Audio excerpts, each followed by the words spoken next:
Assalamualaikum warahmatullahi wabarakatuh. Kami dari kelompok 3 ingin mempresentasikan materi mata kuliah Sistem Informasi Manajemen. Nah, di sini kami akan mempresentasikan bab 1, yaitu pengantar sistem informasi. Nah, di sini saya akan memperkenalkan anggota kelompok 3 yang dimulai dari saya. Perkenalkan, nama saya Wahyuni Faida dengan akhiran PM 375. Selanjutnya ada teman saya, yaitu Virial Izaz IC dengan akhiran PM 346. Selanjutnya ada Elsa Sahita dengan akhiran PM 355. Ada Dini Firnanda Putri dengan akhiran PM 358. Ada Balkis Salvalia dengan akhiran PM 359. Ada Silvi Putri Nabila dengan akhiran PM 401. Ada Miza Akila Okta dengan akhiran PM 413. Ada Adrian Walvin Kusuma dengan akhiran PM 389. Dan yang terakhir ada Anissa Indrawati dengan akhiran PM 416. Sejarah sistem akuntansi tidak terlepas dari perkembangan teknologi komputer, dimulai dari kemunculan ENIAC pada tahun 1946 dan UNIAC pada tahun 1951, yang menjadi pelapor penggunaan komputer untuk perolehan data, termasuk data akuntansi. Pada awalnya, komputer hanya mampu menjalankan satu tugas dalam satu waktu, tetapi memasuki pertengahan tahun 1960-an, teknologi berkembang, sehingga komputer dapat menjalankan banyak tugas sekaligus untuk banyak pengguna secara bersamaan. Pada masa awal komunikasi data, sistem masih bergantung pada jaringan telepon analog, sehingga dibutuhkan modern untuk mengubah sinyal digital menjadi analog agar dapat ditransmisikan seiring perkembangan teknologi. Komunikasi kini menggunakan jaringan nirabel yang jauh lebih cepat dan efisien. Meskipun menghadapi tantangan dalam aspek keamanan data, dalam sistem komputer terdapat 3 komponen utama yang mendukung perolehan informasi akuntansi, yaitu CPU sebagai pusat pemrosesan, RAM sebagai memori sementara untuk menjalankan program, serta perangkat penyimpanan permanen untuk menyiapkan data dan laporan keuangan secara jangka panjang. Dalam sejarah sistem informasi, ada evaluasi aplikasi sistem informasi. Yang pertama yaitu TPS, Transaction Processing System, yaitu sistem awal yang mengolah data rutin seperti kayak gaji, investasi, dan penagihan. Yang kedua yaitu MES, Management Information System. Itu menyediakan informasi melalui laporan rutin atau khusus untuk manajer dengan kebutuhan serupa. Jadi seperti tadi kayak gaji itu. Yang ketiga yaitu Virtual Office, yaitu penggunaan teknologi seperti email, video konferensi yang memungkinkan aktivitas kantor dilakukan tanpa terikat lokasi fisik. Jadi itu bisa dilakukan di dalam seperti kayak bisa dilakukan di luar kantor, tidak hanya di kantor saja. Yang keempat yaitu DSS, Decision Support System, yaitu membantu manajer menyelesaikan masalah spesifik dibantu kecerdasan buatan AI. Yang terakhir yaitu ERP, Enterprise Resource Planning, menggabungkan semua sistem menjadi satu kesatuan untuk mengelola seluruh sumber daya secara menyeluruh. Materi yang selanjutnya yaitu Managers as Information System User. Meskipun kebutuhan informasi setiap manajer itu berbeda karena faktor individu, terdapat kerangka kerja standar yang membantu memahami peran informasi dalam memecahkan suatu permasalahan. Nah, keberhasilan pengembangan sistem informasi yang berkualitas itu bergantung pada pemahaman bersama antara profesional IT dan manajer mengenai kerangka kerja manajerial organisasi. Di mana sih manajer itu ditemukan? Nah, manajer ini itu berada di berbagai tingkatan dan area fungsional dalam sebuah perusahaan. Di tingkat manajemen, menurut Robert N. Anthony, terdapat 3 tingkat manajemen utama. Yang pertama yaitu manajemen puncak atau strategis. Itu seperti presiden atau wakil presiden. Nah, mereka ini membuat keputusan jangka panjang yang berdampak pada seluruh organisasi. Lalu yang kedua itu ada tingkat manajemen menengah atau taktis, yaitu seperti manajer regional atau kepala divisi pada perusahaan. Nah, mereka itu bertanggung jawab dalam menjabarkan rencana strategis yang menjadi tindakan nyata dan memastikan tujuan itu tercapai sesuai yang diinginkan. Lalu yang ketiga yaitu tingkat manajemen bawah atau operasionalnya. Nah, ini tuh seperti kepala departemen atau supervisor. Nah, mereka ini itu bertanggung jawab untuk melaksanakan rencana dari manajemen atas dan mengawasi operasional hariannya. Lalu di sini ada area bisnis. Nah, selain berdasarkan tingkatan yang udah aku sebutin tadi, manajer juga itu dikelompokkan berdasarkan bidang keahlian atau area fungsionalnya. Yang pertama itu ada area tradisional, yaitu seperti pemasaran, manufaktur, dan keuangan. Lalu ada area modern, yaitu sumber daya manusia atau SDM, dan juga layanan informasi. Selanjutnya ada What's Manager Do, yaitu apa saja yang dilakukan oleh manajer dalam organisasi. Yang mana tugas manajer itu terbagi menjadi dua bagian utama. Yang pertama ada fungsi manajemen dan juga peran manajerial.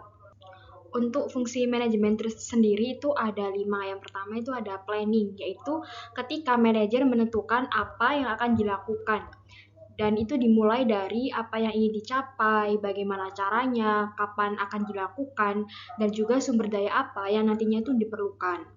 Yang kedua ada organizing, yaitu manajer mengorganisasikan sebuah kegiatan.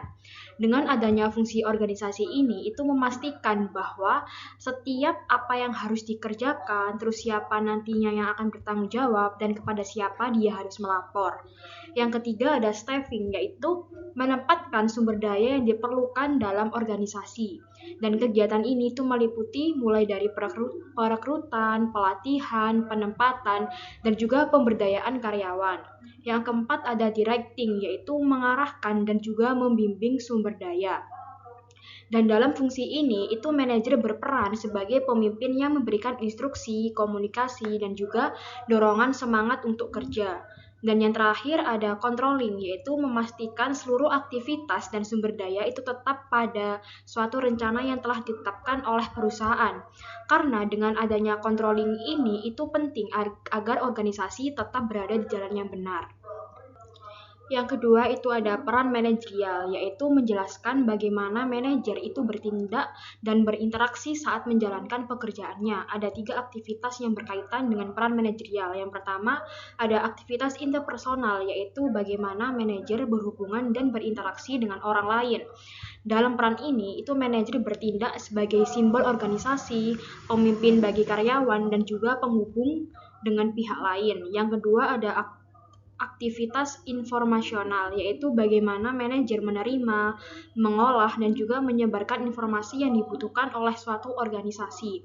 Dan peran ini itu penting karena keputusan yang baik hanya dapat diambil jika manajer itu memiliki informasi yang akurat dan juga yang relevan. Dan yang terakhir ada aktivitas pengambilan keputusan, yaitu menentukan tindakan terbaik untuk menyelesaikan masalah dan mencapai tujuan. Aktivitas ini itu manajer harus mampu dalam mengidentifikasi masalah dan juga mengevaluasi alternatif dan mengambil keputusan secara tepat.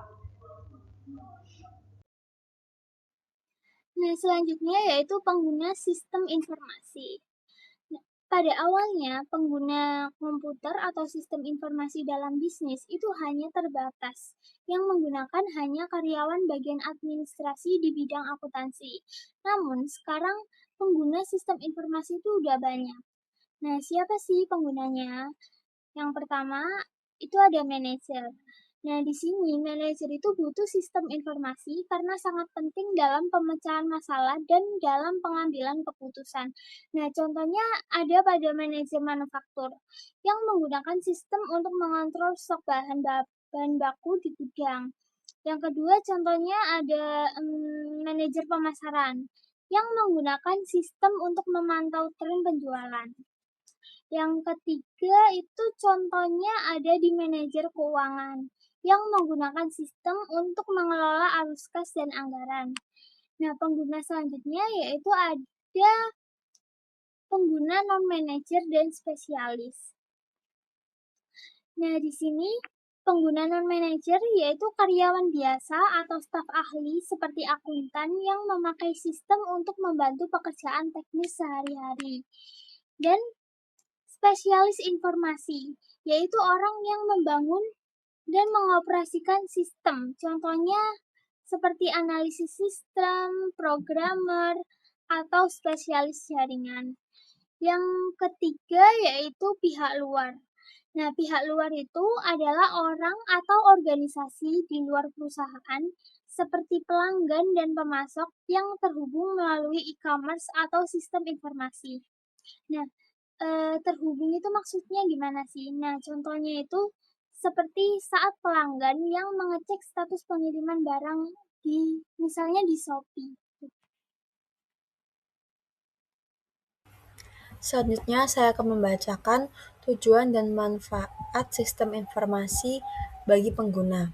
Yang pertama yaitu sebagai pengambilan keputusan, di mana sistem informasi ini menyediakan data yang akurat dan tepat waktu sehingga membantu manajer maupun karyawan dalam mengambil keputusan baik yang bersifat strategis atau jangka panjang maupun taktis yang jangka pendek.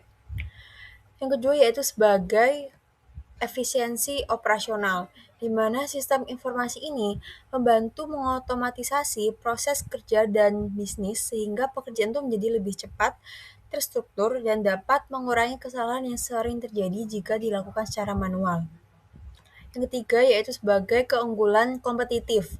Nah, dengan informasi yang lebih cepat dan tepat, organisasi itu dapat merespons perubahan pasar, kebutuhan pelanggan, dan persaingan yang lebih baik dibandingkan pesaing. Yang keempat, sebagai peningkat produktivitas kerja, di mana pengguna sistem informasi ini dapat menyelesaikan pekerjaan itu lebih efektif karena data dan laporan itu sudah tersedia secara sistematis. Yang kelima, mempermudah koordinasi dan komunikasi, di mana informasi yang terintegrasi itu memudahkan kerjasama antar bagian dalam organisasi. Jadi intinya, sistem informasi itu bertujuan membantu pengguna mendapatkan informasi yang berguna untuk bekerja lebih efektif, mengambil keputusan yang tepat, serta meningkatkan kinerja dan daya saing organisasi.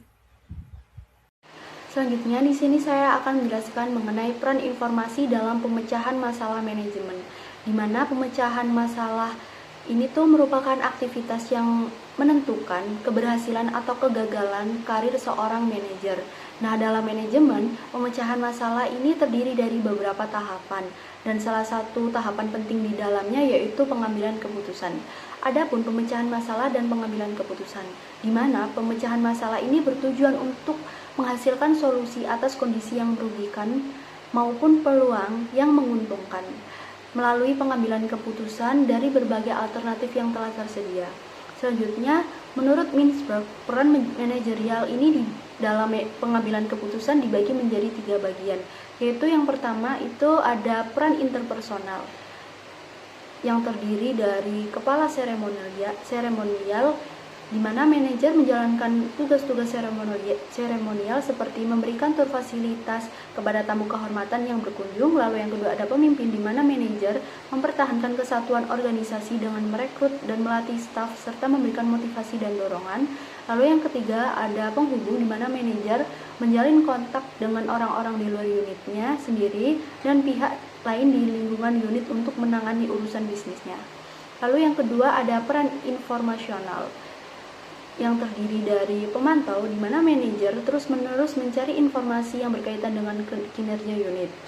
Lalu yang kedua ada penyebar informasi, di mana manajer menyampaikan informasi yang bernilai kepada orang lain di dalam unitnya. Lalu yang ketiga ada juru bicara, di mana manajer akan menyampaikan informasi yang bernilai kepada pihak di luar unit seperti atasan dan pihak lain di lingkungannya. Lalu yang ketiga ada peran pengambilan keputusan yang terdiri dari wirausahawan, di mana manajer melakukan perbaikan yang bersifat permanen pada unit seperti mengubah struktur organisasi. Lalu yang kedua itu ada penangani gangguan, di mana manajer bereaksi terhadap peristiwa tak terduga seperti kayak penurunan nilai mata uang di negara asing tempat perusahaan tersebut beroperasi. Lalu yang ketiga itu ada pengalokasi sumber daya, di mana manajer dapat mengendalikan penggunaan sumber daya unit dengan menentukan unit anak perusahaan mana yang mendapatkan sumber daya yang tertentu. Lalu terdapat perunding, di mana manajer menyelesaikan perselisihan baik di dalam unit maupun antara unit dan lingkungannya. Selanjutnya, di sini akan menjelaskan peran informasi dalam pemecahan masalah manajemen, yaitu ada fase pemecahan masalah. Nah, dalam manajemen, proses pemecahan masalah ini memiliki peran yang sangat penting karena setiap keputusan yang diambil itu akan mempengaruhi kinerja organisasi. Nah, dalam pemecahan masalah ini, ada yang namanya juga fase pemecahan masalah. Menurut Herbert A. Simon, terdapat 4 fase utama dalam pemecahan masalah yang diakui secara universal.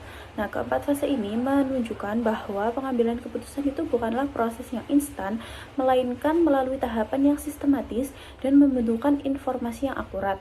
Nah, fase yang pertama itu ada fase intelijen, jadi menelusuri lingkungan sekitar untuk menemukan kondisi yang memerlukan solusi. Nah, pada tahap ini, manajer itu mengumpulkan dan juga menganalisis informasi dari lingkungan internal maupun eksternal organisasi untuk mengidentifikasi masalah atau peluang yang muncul sehingga dapat dirumuskan secara jelas.